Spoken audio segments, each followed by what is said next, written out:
Hello বন্ধুরা, নতুন একটি ভিডিওতে তোমাদের স্বাগতম। তেঁতুল পাতা ধারাবাহিকের আজকের পর্বে যা ঘটেছে। সকালবেলা ঝিল্লি বাবাকে এসে বলে, আমার একটা কথা রাখবে, জীবনে কোনো কথা তো রাখুনি।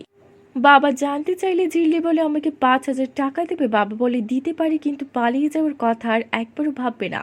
টাকা দিলে নিজের ঘরে গিয়ে সন্ধ্যা মাকে ডেকে টাকাগুলো আর নিজের ছোটবেলার খেলনা আর প্রিয় জিনিসগুলো দিয়ে বলে, ঋষি বাবুকে একটা ফোন করো, উনি এখনো আছে কিনা দেখতে। ফোন দিলে ঋষি বলে, আমি এখনো আছি।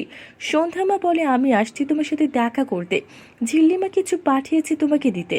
এইদিকে ঋষি বসে ঝিল্লির সাথে কাটানো তেঁতুল পাতার সব স্মৃতি মনে করছে, বাচ্চাদের কতটা ভালোবাসত ঝিল্লি।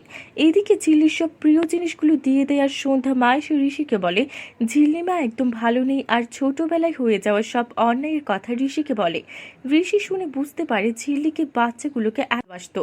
ঋষি সন্ধ্যামাকে বলে, আমি যাব ঝিল্লিকে ফেরাতে, ঝিল্লির কোনো ক্ষতি হতে দেব না। এদিকে ঝিল্লি সেজে গুজে যেতে চায় না বলে ঋত্বিকা মানে সৎ মা মেয়েরে জোর করে বউ সাজিয়ে নিয়ে চলে যায়।